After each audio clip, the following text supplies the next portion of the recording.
यह कहानी केवल 18 वर्ष से अधिक आयु के श्रोताओं के लिए है। इसमें अलौकिक शक्तियों का वर्णन, शारीरिक संबंध और मानसिक भय के दृश्य हैं। अगर आप 18 वर्ष से कम हैं तो कृपया इसे न सुने। रात के ठीक 2:17 हुए थे।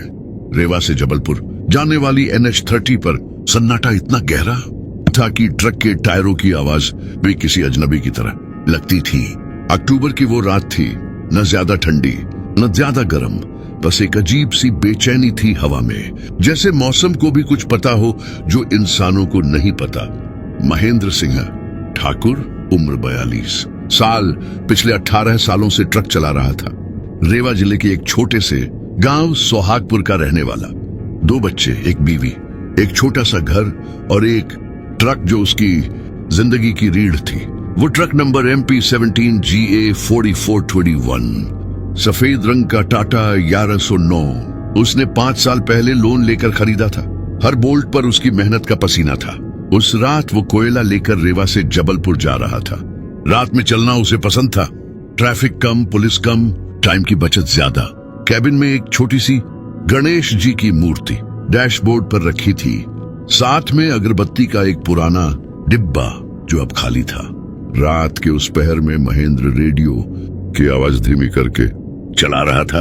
रेडियो पर कोई पुराना भजन आ रहा था जिसकी आवाज अब बस एक धुंधली सी गुनगुनाहट बन चुकी थी। तभी उसे सड़क किनारे कुछ दिखा। एक औरत, सफेद साड़ी, बाल खुले, सड़क के बाईं तरफ खड़ी थी, एकदम स्थिर जैसे पत्थर की मूर्ति हो। हाथ ऊपर उठा हुआ था, लिफ्ट मांग रही थी। महेंद्र ने पहले सोचा आगे निकल जाऊं। रात के 2 बजे अकेली औरत, सुनसान हाईवे, ये ठीक नहीं लगता। लेकिन फिर उसे अपनी बीवी याद आई। सोचा कोई मुसीबत में होगी, किसी की बेटी बहन होगी। ट्रक रुक गया, औरत आई, दरवाजा खुला। महेंद्र ने उसकी तरफ देखा और एक पल के लिए उसकी सांस रुक गई। वो औरत असाधारण रूप से सुंदर थी। ऐसी सुंदरता जो सड़क किनारे नहीं होती, ऐसी सुंदरता जो फिल्मों में भी मुश्किल से दिखती है।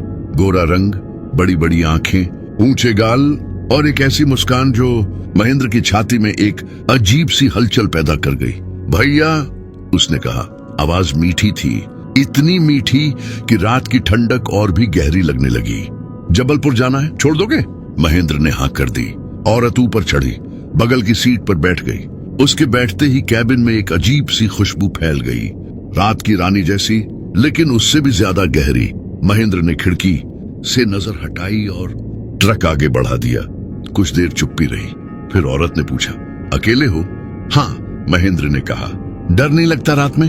18 साल से चला रहा हूं, डर कब का मर गया। औरत हंसी। वो हंसी और महेंद्र के रोंगटे खड़े हो गए। हंसी सुंदर थी, लेकिन उसमें एक गहराई थी जो नहीं होनी चाहिए थी। NH30 पर रात के उस पहर में ट्रक आगे बढ़ता रहा। महेंद्र बीच बीच में उस औरत की तरफ देखता और हर बार नजर हटाना मुश्किल होता। वो बस खिड़की से बाहर देख रही थी। बाल हवा में हिल रहे थे, लेकिन खिड़की बंद थी।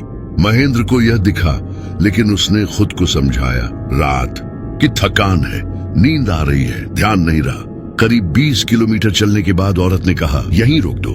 महेंद्र ने देखा, चारों तरफ जंगल था, कोई गांव नहीं, कोई रोशनी नहीं। यहाँ? उसने पूछा। हाँ, मेरा घर पास में है। महेंद्र ने ट्रक रोका। औरत उतरने लगी और जाते जाते उसने महेंद्र की तरफ मुड़कर देखा। उसकी आंखें उस एक पल में महेंद्र को अजीब लगी, जैसे पुतलियां थोड़ी बड़ी हों, जैसे रंग थोड़ा अलग हो। कल भी इसी वक्त यहाँ से गुजरोगे? उसने पूछा। महेंद्र ने सोचा और हाँ कर दी। जबलपुर से वापसी कल रात को ही होनी थी। औरत मुस्कुराई और अंधेरे में चली गई। महेंद्र ने 5 मिनट तक उस तरफ देखा। कोई घर नहीं था, कोई रोशनी नहीं थी, सिर्फ जंगल था। उसने ट्रक आगे बढ़ा दिया। जबलपुर पहुंचते पहुंचते सुबह के 5 बज गए। माल उतरा, रसीद कटी। महेंद्र एक ढाबे पर रुका तो चाय पी, पराठा खाया और उस औरत के बारे में सोचता रहा बार बार। वो चेहरा, वो आंखें, वो मुस्कान दिमाग से जाती नहीं थी। उसे यह अजीब लगा, वो ऐसा आदमी नहीं था। घर में बीवी थी, सुमित्रा, 2 बच्चे, राहुल और रिया। उसने जिंदगी में कभी ऐसे नहीं सोचा था, लेकिन उस औरत का चेहरा जैसे आंखों में चिपक गया था। वापसी की रात आई। महेंद्र ने सोचा था उस जगह से तेज निकल जाएगा, लेकिन जैसे ही उस मोड़ पर पहुंचा, ट्रक अपने आप धीमा हो गया। पैर ब्रेक पर गया और वो औरत वहां खड़ी थी, बिल्कुल वैसे ही, सफेद साड़ी, खुले बाल, वही मुस्कान। महेंद्र ने ट्रक रोका। उस रात वो औरत ज्यादा देर बैठी, बातें हुई। महेंद्र ने उसका नाम पूछा। रेवती, उसने कहा। रेवती, रेवा में रहती हो? वो हंसी, वही गहरी हंसी। रेवा से पहले भी थी, रेवा के बाद भी रहूंगी। महेंद्र को यह बात समझ नहीं आई, लेकिन उसने ज्यादा नहीं पूछा। उस रात रेवती ने महेंद्र का हाथ छुआ, बस एक पल के लिए, लेकिन उस एक छुअन में महेंद्र के पूरे शरीर में एक लहर दौड़ गई। गरम नहीं, ठंडी नहीं, बस एक अजीब सी करंट जैसी। घर पहुंचा तो सुमित्रा सो चुकी थी। महेंद्र बिस्तर पर लेटा, लेकिन नींद नहीं आई। रेवती का चेहरा आता रहा, वो छुअन बार बार महसूस होती रही। तीसरी रात रेवती फिर वहां थी। इस बार उसने महेंद्र से पूछा, डरते हो मुझसे? नहीं, महेंद्र ने कहा, और यह सच था। डरना चाहिए, रेवती ने धीरे से कहा, और फिर खिड़की से बाहर देखने लगी। उस रात जब वो उतरने लगी तो महेंद्र ने उसका हाथ थाम लिया, बिना सोचे। रेवती रुकी, मुड़ी। उसकी आंखों में एक अजीब सी चमक थी, न खुशी की न गुस्से की, कुछ और। अब तुमने बुला लिया, उसने कहा और मुस्कुराई। महेंद्र को उस वक्त नहीं पता था इस एक जुमले का क्या मतलब है। उसे नहीं पता था कि कर्ण पिशाचिनी को बुलावा देने के लिए किसी मंत्र की जरूरत नहीं होती। कभी कभी बस एक छुअन काफी होती है, कभी कभी बस एक हाँ, और महेंद्र ने अनजाने में दोनों कर दिए थे। चौथी रात महेंद्र उस मोड़ पर पहुंचा तो रेवती नहीं थी। उसने ट्रक रोका, 5 मिनट इंतजार किया, 10 मिनट, 15 मिनट, कोई नहीं था।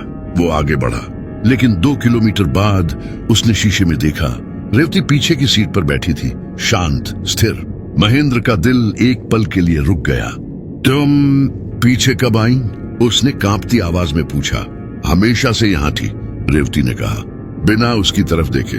उस रात रेवती ने महेंद्र को रोका नहीं, उतरी नहीं, बस बैठी रही। और जब महेंद्र रेवा के पास पहुंचा तो पीछे मुड़कर देखा, सीट खाली थी। 5वीं रात महेंद्र ने तय किया था, आज वो उस रास्ते से नहीं जाएगा, दूसरा रास्ता लेगा। उसने सुबह ही नक्शा देखा और एक वैकल्पिक रास्ता निकाला, 15 किलोमीटर लंबा, लेकिन उस मोड़ से दूर। रात को निकला, अलग रास्ता लिया, सब ठीक था। फिर रात के 2:17 पर उसने ब्रेक लाइट की वजह से ट्रक रोका, उतरा, आगे देखा, सड़क किनारे एक औरत, सफेद साड़ी, खुले बाल। यह अलग रास्ता था, यह अलग जगह थी, लेकिन वो वही थी। रेवती मुस्कुरा रही थी, और उस मुस्कान में पहली बार महेंद्र को कुछ और दिखा, दांत जो इंसानों के नहीं होते। महेंद्र ट्रक में वापस चढ़ा, दरवाजा बंद किया, ट्रक स्टार्ट किया, लेकिन रेवती पहले से अंदर बैठी थी। रेवती अंदर बैठी थी। महेंद्र का हाथ गियर पर जम गया, सांस रुक गई। उसने एक बार शीशे में देखा, अब रेवती पीछे की सीट पर थी, शांत, जैसे हमेशा से वहां हो, जैसे यह उसकी जगह हो। महेंद्र ने दरवाजा खोला, उतरने की कोशिश की। रुको, बस एक शब्द, लेकिन उस एक शब्द में इतनी ताकत थी कि महेंद्र का पैर जमीन पर नहीं उतरा, जैसे किसी ने उसे अंदर खींच लिया हो। वो वापस सीट पर बैठ गया, बिना चाहे। डर गए? रेवती ने पूछा। महेंद्र ने जवाब नहीं दिया। ठीक है, रेवती ने कहा, और उसकी आवाज में एक अजीब सी कोमलता आ गई। डरो मत, मैं तुम्हें नुकसान नहीं पहुंचाऊंगी, अभी नहीं, अभी नहीं। इन 2 शब्दों ने महेंद्र की रीढ़ में एक ठंडी लहर दौड़ा दी। ट्रक अपने आप चलने लगा। महेंद्र के हाथ स्टीयरिंग पर थे, लेकिन वो स्टीयरिंग नहीं घुमा रहा था, ट्रक खुद रास्ता चुन रहा था। NH30 पर वापस आ गया, उसी रास्ते पर जहां से महेंद्र बचना चाहता था। 20 मिनट तक कोई बात नहीं हुई। फिर रेवती आगे आई, सामने की सीट पर आकर बैठ गई, इतने पास कि महेंद्र उसकी सांस महसूस कर सकता था, अगर वो सांस लेती। तुम अच्छे आदमी हो महेंद्र, उसने कहा। तुम्हें मेरा नाम कैसे पता? महेंद्र ने पूछा, आवाज कांप रही थी। रेवती मुस्कुराई। तुम्हारे बारे में बहुत कुछ पता है। सुमित्रा, राहुल, रिया, सोहागपुर का घर, लोन वाला ट्रकम। महेंद्र का दिल डूब गया। क्या चाहती हो तुम? रेवती ने उसकी तरफ देखा, सीधे आंखों में, और उस नजर में महेंद्र को जो दिखा वो डर नहीं था, वो कुछ और था। एक भूख, एक प्यास जो सदियों से बुझी नहीं थी। तुम भी, उसने कहा, बस इतना। महेंद्र ने ट्रक रोकने की कोशिश की, पैर ब्रेक पर गया, लेकिन ट्रक नहीं रुका। एक्सीलेटर पर नहीं था, फिर भी चल रहा था, जैसे किसी और की मर्जी से चल रहा हो। रोको यह सब, महेंद्र ने कहा। आवाज में गुस्सा लाने की कोशिश की। मेरे घर में बीवी है, बच्चे हैं, मैं ऐसा आदमी नहीं हूं। मैं जानती हूं, रेवती ने कहा। जो इसीलिए तो चुना, और मतलब दकर्ण पिशाचिनी कमजोर आदमी नहीं चुनती, जो अपनी जिम्मेदारी निभाता है, जो थका हुआ भी रात को काम करता है, जो किसी अनजान औरत को मुसीबत में देखकर रुकता है, वही चाहिए हमें। महेंद्र को पहली बार उस नाम का एहसास हुआ, कर्ण पिशाचिनी। उसने यह नाम सुना था गांव के बुजुर्गों से, माँ से, बचपन में। एक ऐसी शक्ति जो मर्दों को चुनती है और जब चुन लेती है तो छोड़ती नहीं। मुझे जाने दो, उसने धीरे से कहा। रेवती ने कुछ नहीं कहा, बस उसके कंधे पर हाथ रखा और उस एक छुअन से महेंद्र की पूरी दुनिया बदल गई। ये ठंडा था, बर्फ जैसा, लेकिन कुछ ही पलों में गर्म हो गया। इतना गर्म कि महेंद्र की सांसें तेज हो गईं। उसके दिमाग से सुमित्रा का चेहरा धुंधला हो गया, बच्चों की आवाजें दूर हो गईं और रेवती का चेहरा, वो चेहरा जो पहले से ही असाधारण था, और भी चमकने लगा। ट्रक एक कच्चे रास्ते पर मुड़ गया। घना जंगल था, अमरकंटक की तरफ जाने वाला एक पुराना रास्ता, नब्बसी, जो नक्शे में नहीं था। पेड़ इतने घने थे कि हेडलाइट की रोशनी 10 कदम से आगे नहीं जाती थी। ट्रक रुका। रेवती ने महेंद्र की तरफ मुड़कर देखा और इस बार उसकी आंखें वो नहीं थीं जो पहले थीं। पुतलियां फैली हुई थीं, काली, गहरी, जैसे उनमें पूरी रात समाई हो। डरो मत, उसने फुसफुसाया, और महेंद्र जो एक पल पहले कांप रहा था, उसे डर नहीं लगा, बिल्कुल नहीं। यही सबसे बड़ा डर था। रेवती ने उसका चेहरा अपने हाथों में लिया। उसकी उंगलियां ठंडी थीं, लेकिन छुअन में एक खिंचाव था, एक ऐसा खिंचाव जिसे महेंद्र चाहकर भी तोड़ नहीं सकता था। वो जानता था ये गलत है, वो जानता था ये इंसान नहीं है, लेकिन उसका शरीर उसकी बात नहीं सुन रहा था। वो रात उस जंगल में महेंद्र की जिंदगी की सबसे लंबी और सबसे भयावह रात थी। रेवती ने उसे छुआ और उस छुअन में सुख था, लेकिन उस सुख के नीचे एक अंधेरा था, एक खालीपन, जैसे किसी ने अंदर से कुछ निकाल लिया हो, जैसे कोई नस खींच ली हो। शारीरिक सुख था, लेकिन आत्मा सिकुड़ रही थी। महेंद्र को यह उसी वक्त समझ आया जब रेवती उससे अलग हुई और उसने महसूस किया कि उसके हाथ ठंडे हो गए हैं। उंगलियों में झंझनाहट थी, आंखें भारी थीं, लेकिन यह थकान की भारीपन नहीं था, यह कुछ और था, जैसे कुछ चला गया हो। क्या किया तुमने? महेंद्र ने कांपती आवाज में पूछा। रेवती ने मुस्कुराकर अपने बाल ठीक किए। बस पहली रात है, 6 और बाकी है। क्या मतलब 7 रातें? महेंद्र, कर्ण पिशाचिनी को 7 रातें चाहिए, हर रात थोड़ा थोड़ा लेती है। 7वीं रात के बाद वो रुकी। 7वीं रात के बाद क्या? रेवती ने जवाब नहीं दिया। दरवाजा खुला और वो उतर गई, जंगल में चली गई, अंधेरे में। महेंद्र अकेला बैठा रहा। ट्रक का इंजन बंद था। चाबी घुमाई, स्टार्ट हुआ। उसने उस कच्चे रास्ते से ट्रक वापस निकाला, NH30 पर आया और रेवा की तरफ चल पड़ा। भोर होने से पहले घर पहुंचा। सुमित्रा उठ रही थी, चाय बना रही थी। उसने महेंद्र को देखा और रुक गई। क्या हुआ तुम्हें? कुछ नहीं, थका हूं। चेहरा पीला है, आंखें लाल हैं। ठीक हो? हाँ। सुमित्रा उसके पास आई, उसका माथा छुआ। बुखार नहीं है, लेकिन हाथ ठंडे हैं, बहुत ठंडे। महेंद्र ने हाथ खींच लिया। वो सो गया, लेकिन नींद में रेवती थी। वो सपना नहीं था, बहुत साफ था, बहुत असली। रेवती उसके पास बैठी थी, मुस्कुरा रही थी। 6 रातें बाकी है, उसने सपने में कहा। महेंद्र की नींद खुली। दोपहर के 3 बजे, पसीने से भीगा हुआ। उसने उस दिन ट्रक नहीं चलाया। अगले दिन उसके गांव के एक बुजुर्ग पंडित रामदीन शास्त्री से मिला। बिना कुछ बताए पूछ, पंडित जी, कर्ण पिशाचिनी के बारे में जानते हैं? पंडित रामदीन की आंखें बदल गईं। कहाँ सुना यह नाम? बस सुना था। पंडित रामदीन ने उसे ऊपर से नीचे देखा, फिर धीरे से कहा, जिसने यह नाम लेने की जरूरत महसूस की, वो पहले से उसके साथ होता है। महेंद्र चुप रहा। कितनी रातें हो गई? पंडित ने पूछा। महेंद्र चौंक गया। क्या मतलब? बताओ, कितनी रातें? 1। पंडित रामदीन ने आंखें बंद की, लंबी सांस ली, फिर बोले, 6 बाकी हैं। 7वीं रात से पहले तोड़ना होगा, वरना क्या पंडित जी? पंडित रामदीन ने सीधे महेंद्र की आंखों में देखा। वरना 7वीं रात के बाद तुम रहोगे, लेकिन तुम नहीं रहोगे। शरीर तुम्हारा होगा, अंदर वो होगी। महेंद्र के पैरों तले जमीन खिसक गई। कोई रास्ता है?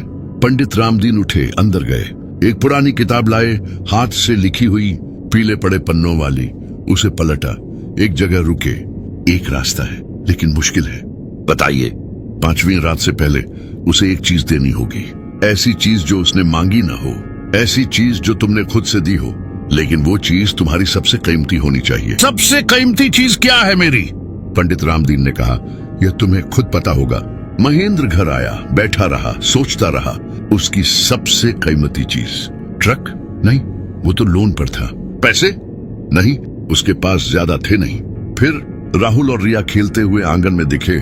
सुमित्रा रसोई में थी, दाल चढ़ाई थी। महेंद्र की आंखें भर आईं। उसकी सबसे कीमती चीज यह था, यह घर, यह परिवार। और अगर 7वीं रात से पहले वो रेवती को नहीं रोक पाया, तो इस परिवार के पास सिर्फ उसका शरीर बचेगा, महेंद्र नहीं। रात को सोते वक्त उसने सुमित्रा का हाथ थाम लिया। सुमित्रा ने हैरान होकर देखा, महेंद्र ऐसा कम ही करता था। क्या हुआ? कुछ नहीं, बस ऐसे ही। सुमित्रा मुस्कुराई और सो गई। महेंद्र की आंखें खुली रहीं, छत को देखता रहा। और रात के ठीक 2:17 पर उसके फोन पर एक मैसेज आया, अनजान नंबर, सिर्फ 3 शब्द, 5 रातें बाकी। अगली सुबह महेंद्र ने वो नंबर 2 बार डायल किया। पहली बार नंबर नहीं लगा। ऑपरेटर ने कहा, यह नंबर अस्तित्व में नहीं है। दूसरी बार फोन उठा, दूसरी तरफ से सांस की आवाज आई, फिर एक हंसी, वही हंसी, रेवती की। महेंद्र ने फोन काट दिया। उस दिन वो ट्रक लेकर नहीं निकला। ट्रांसपोर्ट कंपनी का फोन आया, माल फंसा है, निकलो। महेंद्र ने बीमारी का बहाना किया। मालिक चिढ़ा, लेकिन महेंद्र ने परवाह नहीं की। वो पंडित रामदीन के पास गया। पंडित जी, उसने मैसेज किया। फोन पर पंख। पंडित रामदीन ने भौहें चढ़ाई। कर्ण पिशाचिनी अब हर रूप में आती है। पहले सिर्फ जंगल और राहों में मिलती थी, अब जमाना बदला है, वो भी बदल गई है। और इसका मतलब वो और ताकतवर हो गई है। हर शरीर नहीं, इसका मतलब वो तुम्हारे करीब आ गई है। जितना करीब उतना खतरनाक। महेंद्र ने वो किताब के बारे में पूछा जो पंडित ने कल दिखाई थी। पंडित रामदीन ने किताब निकाली, पन्ने पलटे, एक जगह रुके और सुनो ध्यान से। कर्ण पिशाचिनी 7 रातों में एक इंसान को अपना बनाती है। हर रात वो उससे कुछ लेती है। पहली रात शक्ति, दूसरी रात स्मृति, तीसरी रात इच्छा शक्ति, चौथी रात भावनाएं, 5वीं रात पहचान, छठी रात आत्मा का धागा और 7वीं रात। पंडित रुक गए। फिर 7वीं रात क्या? खस महेंद्र ने पूछा। 7वीं रात वो अंदर आ जाती है पूरी तरह। उसके बाद शरीर तुम्हारा, लेकिन इरादे उसके। महेंद्र ने हिसाब लगाया, पहली रात हो चुकी थी, यानी शक्ति जा चुकी थी, इसीलिए हाथ ठंडे थे, इसीलिए थकान थी। हाँ, दूसरी रात आज है। फिर पंडित ने कहा, तो आज वो स्मृति लेगी। स्मृति मतलब अमर यादें, तुम्हारी यादें, बचपन की, परिवार की। जो चीजें तुम्हें इंसान बनाती हैं वो धीरे धीरे मिटने लगेंगी। महेंद्र कांप गया। हाँ, तो आज रात में ट्रक ही न लेकर निकलूं। पंडित ने सिर हिलाया। फर्क नहीं पड़ेगा। तुमने देखा, कल अलग रास्ते से गए थे, वो फिर भी मिली। जब कर्ण पिशाचिनी किसी को चुन लेती है तो उससे बचने के लिए भागना नहीं होता, सामना करना होता है। तो क्या करूं? नाम, आज रात ट्रक लेकर निकलो, उससे मिलो, लेकिन एक काम करो। पंडित ने एक छोटी सी पोटली निकाली, काले कपड़े में बंधी हुई। तो ये लो, इसमें काले तिल हैं, लाल सरसों हैं और एक जड़ है जो विंध्याचल से लाई गई है। जब वो तुम्हारे पास आए तो ये पोटली उसे दो, सीधे हाथ में। है सिमर, अगर उसने नहीं लिया फिर सर तो जमीन पर रख दो, उसके पैरों के पास। लेकिन याद रहे, ये पोटली देते वक्त मन में सुमित्रा का चेहरा होना चाहिए, बच्चों का चेहरा होना चाहिए। जरा भी इधर उधर गया मन तो पोटली काम नहीं करेगी। महेंद्र ने पोटली ले ली। शाम को घर आया।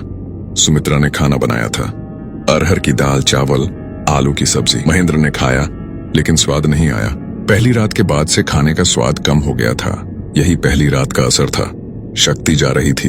राहुल पास आया। न पापा, कल मेरा मैच है, आओगे? तब महेंद्र ने उसे देखा। 10 साल का बच्चा क्रिकेट की किट लिए खड़ा था। आऊंगा बेटा। राहुल भाग गया। महेंद्र की आंखें भर आईं। रात के 11 बजे महेंद्र ट्रक लेकर निकला। पोटली उसकी जेब में थी। मन में एक ही बात, सुमित्रा का चेहरा, राहुल की मुस्कान, रिया की आवाज। NH30 पर चला, उसी मोड़ की तरफ। रात के 2:17। रेवती वहां थी, लेकिन इस बार अलग थी।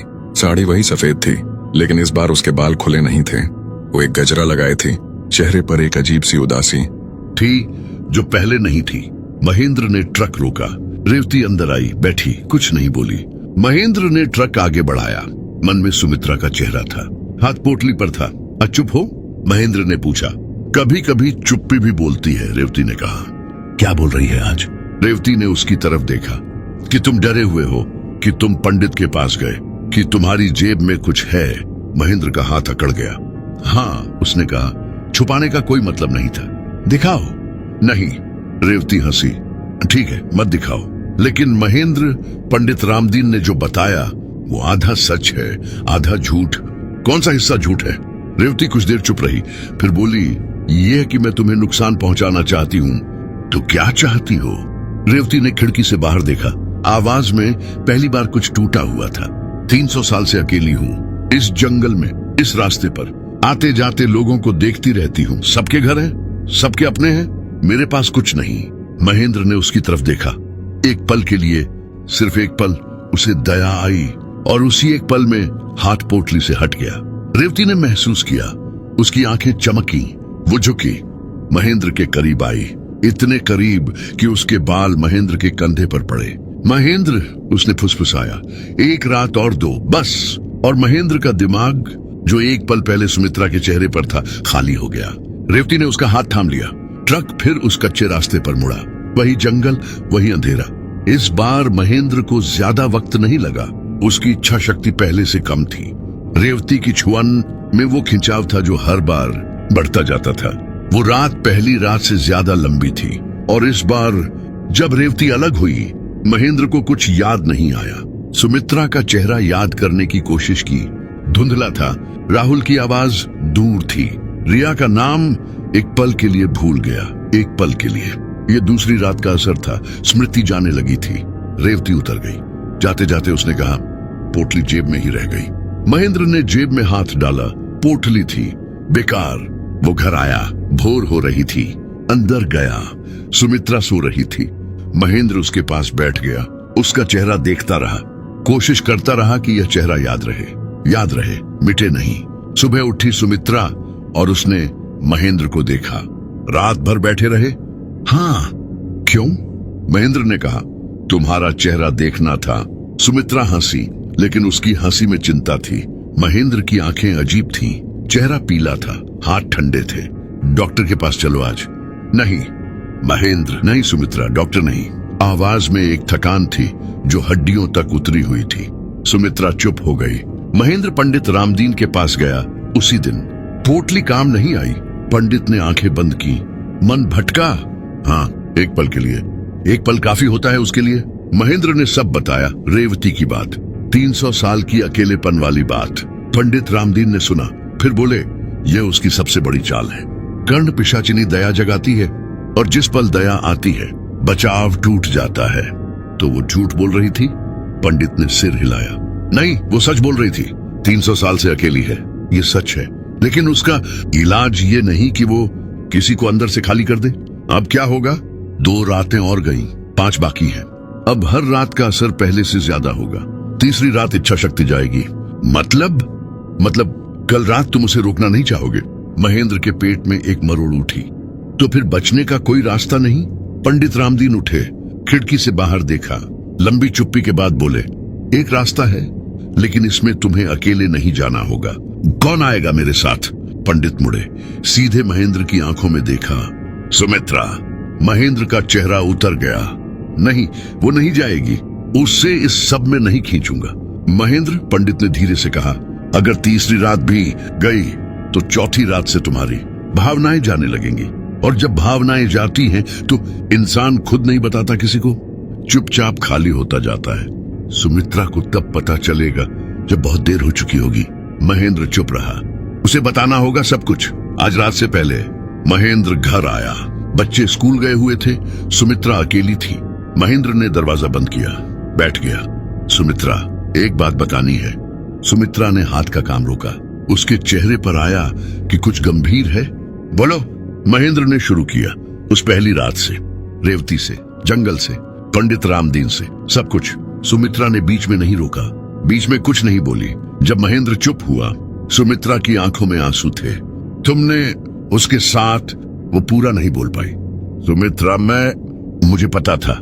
सुमित्रा ने कहा, 2 रातों से तुम्हारे हाथ ठंडे थे, आंखें अलग थीं, खाने का स्वाद नहीं आ रहा था तुम्हें। मैंने देखा था, मुझे पता था कुछ हुआ है।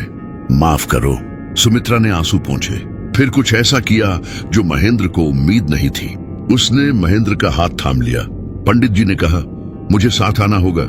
हाँ। सुमित्रा ने एक पल सोचा, फिर बोली, हाँ ठीक है, आऊंगी। महेंद्र की आंखें भर आईं। डर नहीं लगता? सुमित्रा ने कहा, लगता है, लेकिन तुम्हें खोने से ज्यादा नहीं।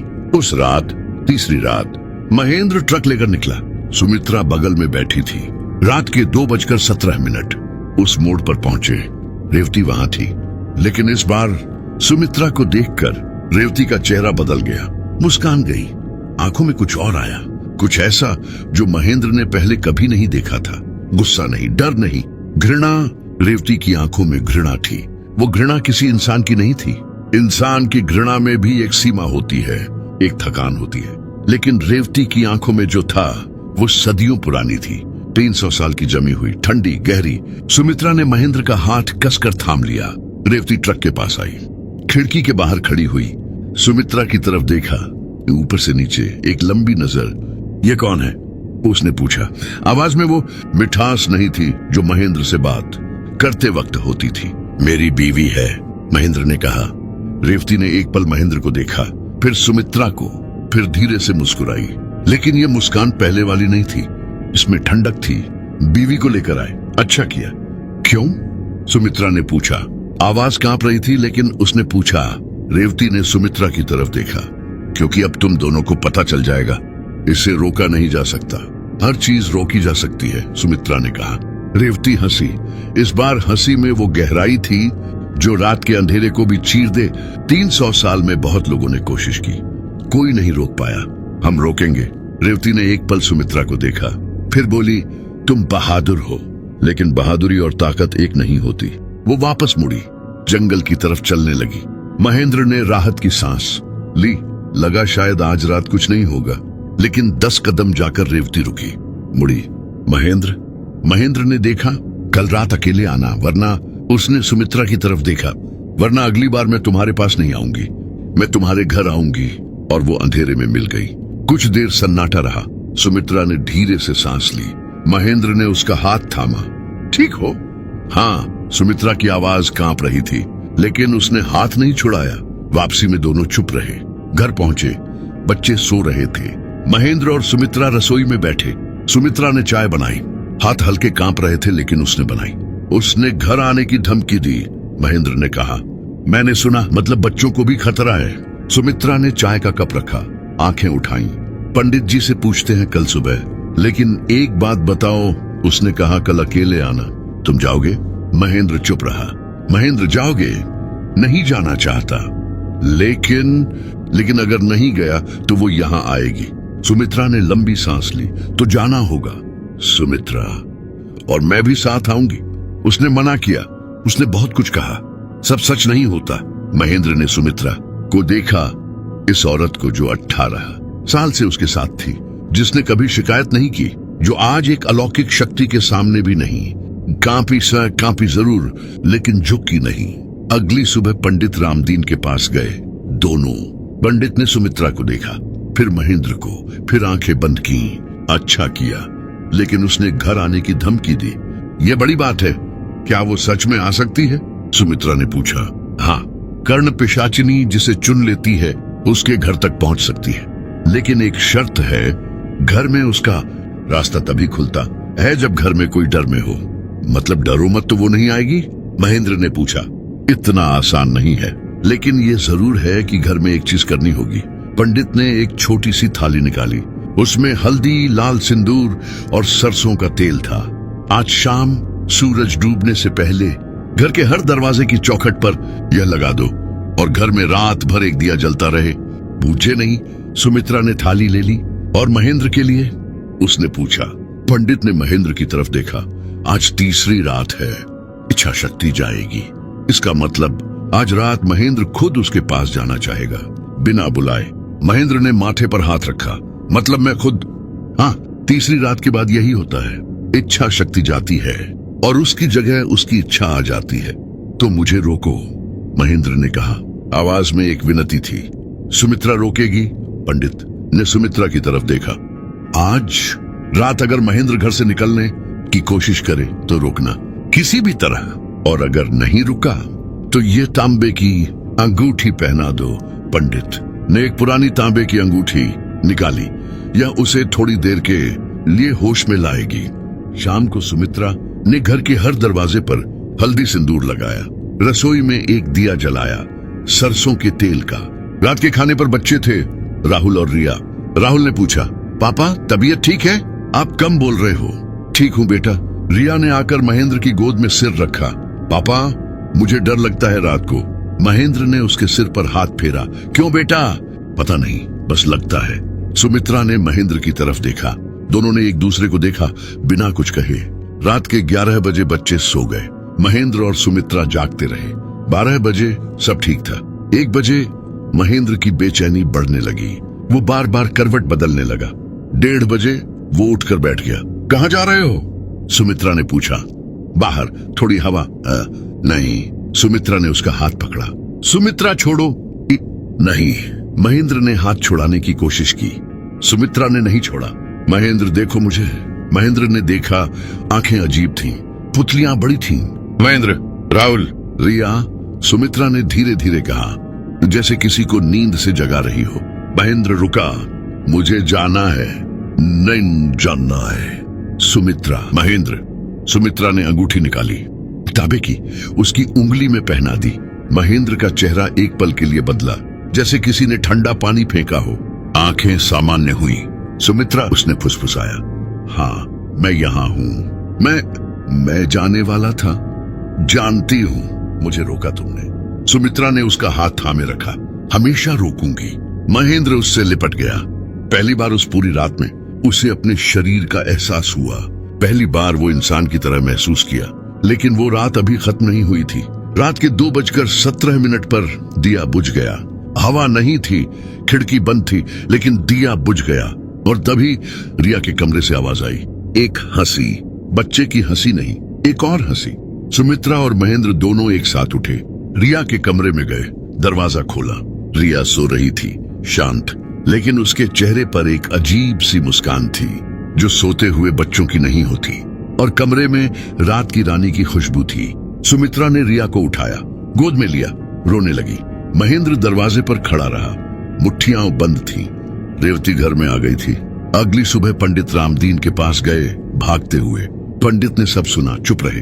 फिर बोले, अब वक्त नहीं है। 4 रातें हो गई, 3 बाकी हैं। 5वीं रात सबसे खतरनाक होगी।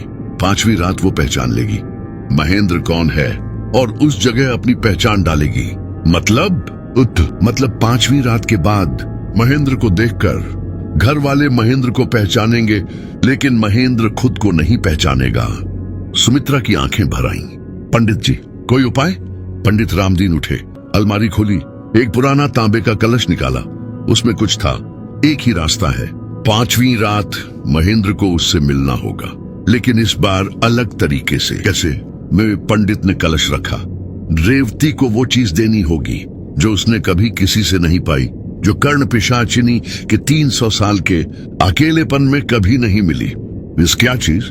पंडित ने सुमित्रा की तरफ देखा, फिर महेंद्र की तरफ, फिर बोले, विदाई इज्जत के साथ।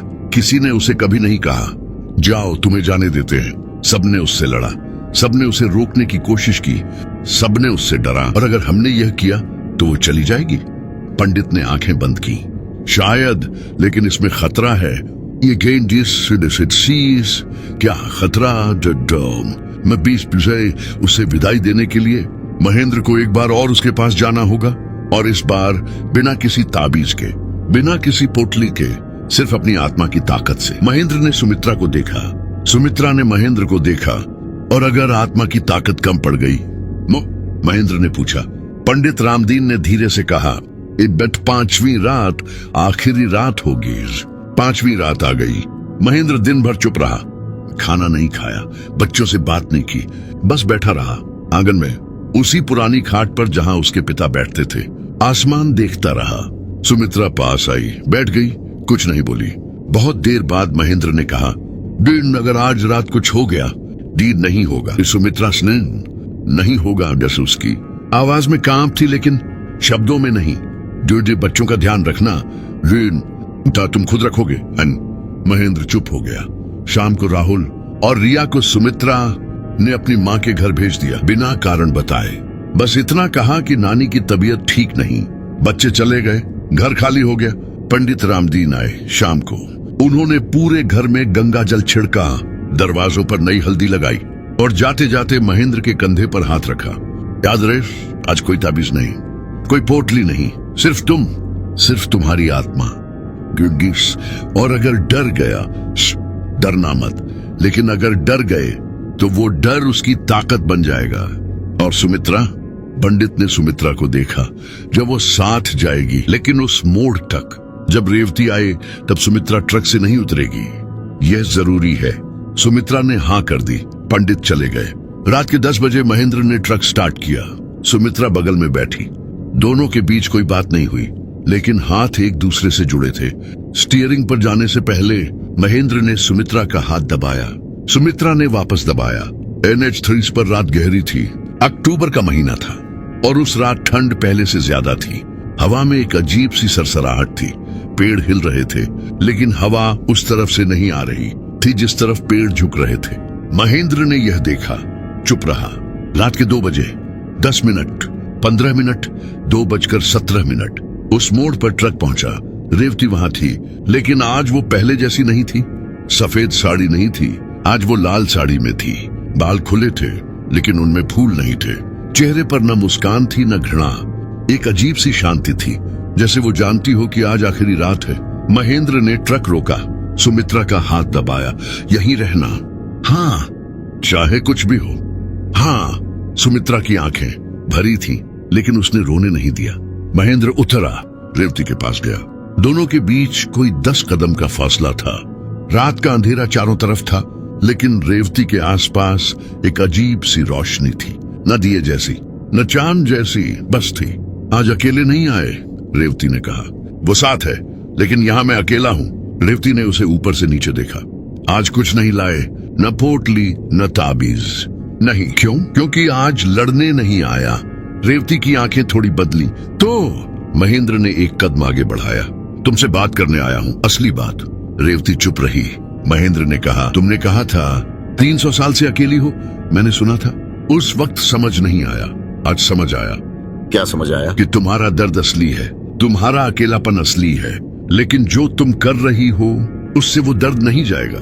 रेवती की आंखों में कुछ हिला, बस थोड़ा सा। तुम मुझे उपदेश देने आए? आवाज में तीखापन आया। नहीं, माफी मांगने आया। रेवती रुक गई। माफी? हाँ, महेंद्र ने कहा। उस पहली रात तुम रास्ते पर खड़ी थी, मैंने रोका। तुमने लिफ्ट मांगी, मैंने दी।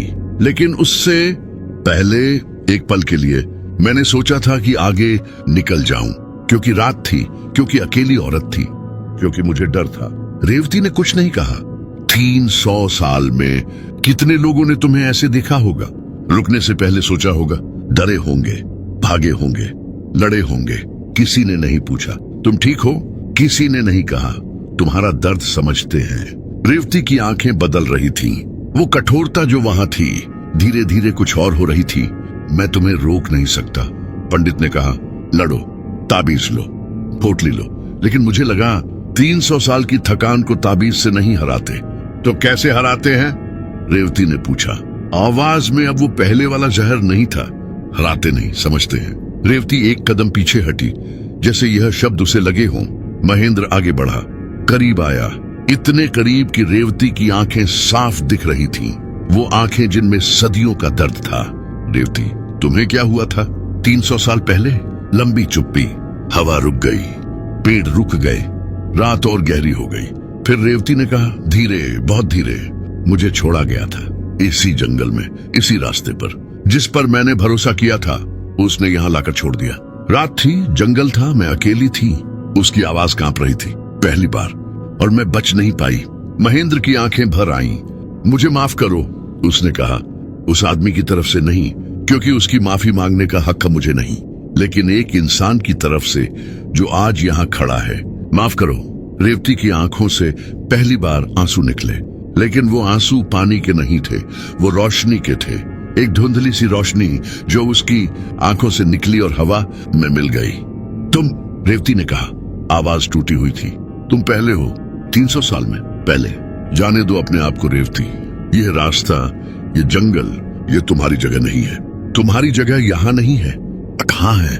महेंद्र के पास जवाब नहीं था, लेकिन उसने कहा, यहाँ से आगे, जहाँ दर्द नहीं है, जहाँ अकेलापन नहीं है। रेवती ने उसे देखा लंबे वक्त तक, फिर धीरे से मुस्कुराई। यह पहली बार की असली मुस्कान थी। न वो खिंचाव वाली, न वो ठंडी वाली, एक टूटी हुई, थकी हुई, सदियों पुरानी मुस्कान जिसमें राहत थी।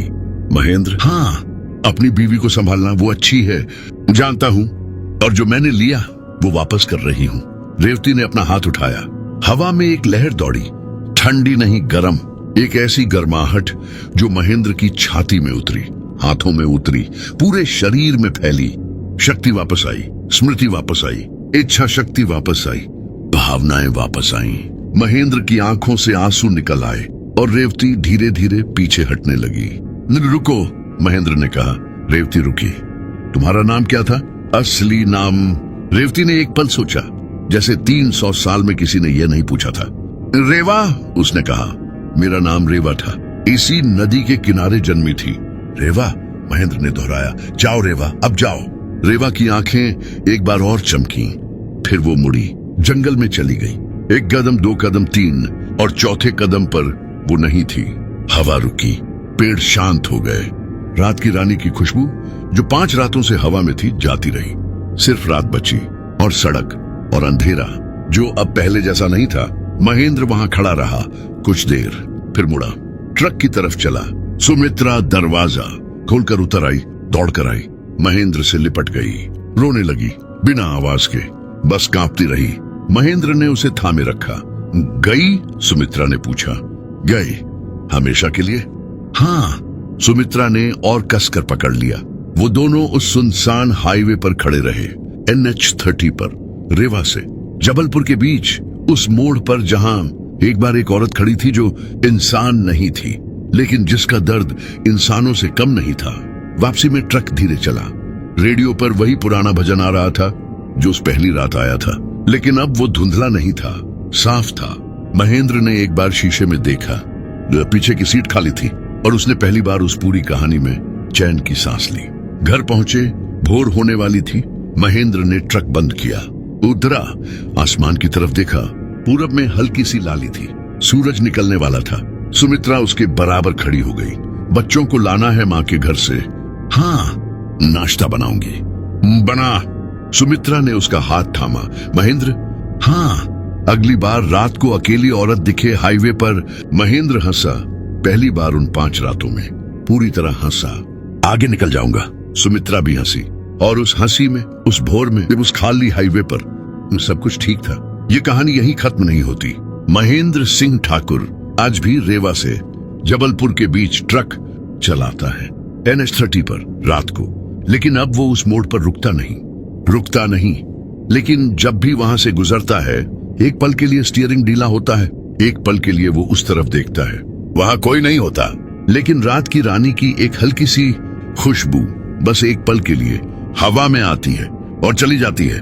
रेवा जो 300 साल से उस रास्ते पर थी, शायद आखिरकार घर पहुंच गई। ये कहानी आपने सुनी डार्क लेजेंड पर। यह वो जगह है जहां भारत के अंधेरे कोनों की असली कहानियां आती है।